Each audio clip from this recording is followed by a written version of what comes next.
Hey, FanboyNation. This is your pal Daffy Duck, and you're watching. You're watching. We're watching. You're watching Fanboy. Fanboy. Fanboy. Fanboy. Fanboy. A fanboy, etc. FanboyNation. Dot. I assume Tom. Gentlemen, it is a pleasure to talk to you today about Dark Matter. Two things. Matt, I will refrain from asking you Spider-Man questions as best as I can. Thank you. And Blake, I have one request for you, even though your whole career is built on it. Please stop giving governments ideas for dystopian futures. I mean, I think they're well on their way to coming up with their nefarious doing just ideas fine. on their own. Right. Blake, this isn't your first go around in adapting your own work for television, but this is your first time as the showrunner. How difficult is it to take your initial works in their book format to transition it to television and still keep in the spirit of the original while now adapting it for a completely different medium? It's hard. It's really hard. And the only reason to do it is if you really have a vision for it, which I felt like I did with Dark Matter. I don't always feel like I have a super clear vision for all of my books. Like sometimes like Recursion is an example. I finished that book and it like just broke my brain to write it. And I was like, nope, there's no way. Someone else can storm this castle.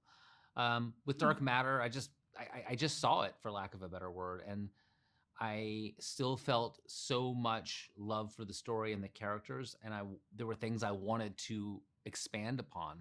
And I thought it's a special story. And I thought I can actually make it even better with the right cast and the right partners. And that's why I wanted to jump in. And Matt, is it really bad when you can go between universe to universe and Jennifer Connelly is your wife?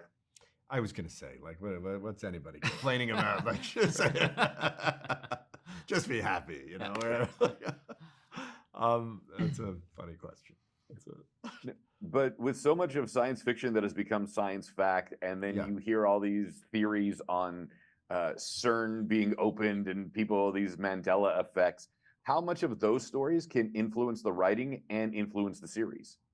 Oh, hugely. I mean, one of the true things that happened in science that influenced Dark Matter was this scientist named Aaron O'Connell put a tiny little particle that we could see with our eye into a state of superposition.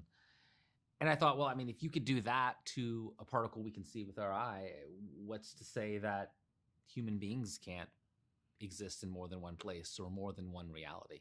It's that thing of I'm not a fantasy writer. I need some like kernel of truth and fact to launch off of.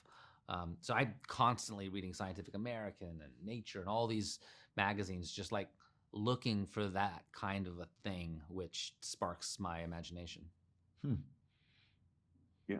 This is a very heavy series, and it premieres on May 8th with the first 2 episodes releasing, whetting our appetite for the next 8 weeks. What's it like for you to see the slow burn reaction versus the full release that we've become so accustomed to in these properties where we just get to binge watch everything right away? I don't think I've ever had a show just drop all at once. Yeah, I mean, the slow burn is fun because you sort of get to vicariously watch it again as the audience watches it. But there's also a part of me that's like, why don't you just like put me to sleep and wake me up in July and let me know how it all went? I mean, it's interesting. There's no right or wrong version of it. And being able to binge something is fantastic. And we've all gone through periods where it's, it's like a lifesaver in some ways. I also I love the appointment viewing of knowing that, I got to wait and who am I going to watch it with next week, and my wife and my kid, and, and we're going to gather around. I think it's sort of exciting, So, I mean, look, we live in a world where you can do all options are on the table, but I think it's a cool way to roll this out. I do. Gentlemen, thank you so much for your time. Apple TV Plus is bringing us Dark Matter beginning May 8th with the first 2 episodes releasing. It's a pleasure. I wish we had more time, but you know how these things go. Thank you for doing this with us. Thank you so much.